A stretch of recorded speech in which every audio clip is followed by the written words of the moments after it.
দর্শক আমরা দেখতে পাচ্ছি যে নগরকান্দা থানা অফিসার ইনচার্জ সফর আলী তিনি কিন্তু সলিথা এবং ফুলসুতি ইউনিয়ন গ্রামবাসীকে তারা কিন্তু থামানোর চেষ্টা করছেন, কিন্তু তারা তাদের কমেন্ট মানছেন না। তারা কমেন্টকে উপেক্ষা করে তারা কিন্তু ডাল সরকি নিয়ে ব্রিজের একদম মিরাকান্দা গাংজক দেওয়ার সীমানায় তারা চলে এসেছেন। এখানে এসে কিন্তু তারা একের পর এক ইট ছুটছেন, কিন্তু আপনারা দেখতে পাচ্ছেন।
বাড়ি ভাঙছে, ওই বাড়ি ভাঙছে, ওই বাড়ি ভাঙছে।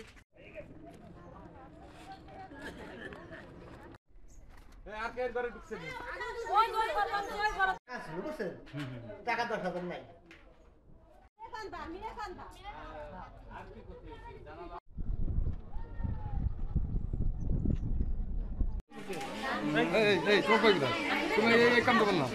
রুবেল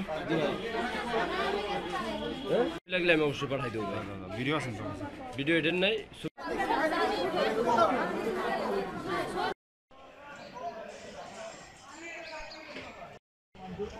আমারও খুব সেম মাইন্ড।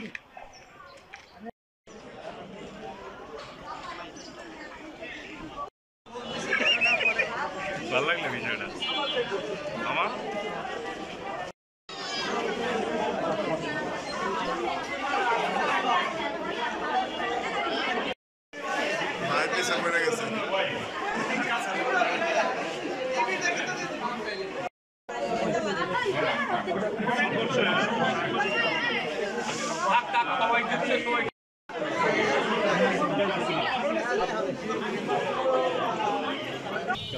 সংঘর্ষের মূল উৎপত্তিটা কোথায় এটা এখনো আমরা অ্যাড্রেস করতে পারিনি। এটা গ্রাম্য আধিপত্য নিয়ে তাদের মধ্যে পূর্বের একটা বিরোধ ছিল, এই এতটুকু আমরা জানতে পারছি। তো এই পূর্বের বিরোধ থেকে গতকাল রাত থেকেই উত্তেজনা বিরাজ করতেছিল। আজকে সকালে এটা চরমে আসলে আমাদের সংবাদ পেলে আমরা সঙ্গে সঙ্গে থানা পুলিশ এখানে এসে পরিস্থিতি নিয়ন্ত্রণে নেয়। এখন পরিস্থিতি নিয়ন্ত্রণে আছে, আমাদের কিছু ফোর্সও এখানে মোতায়েন আছে।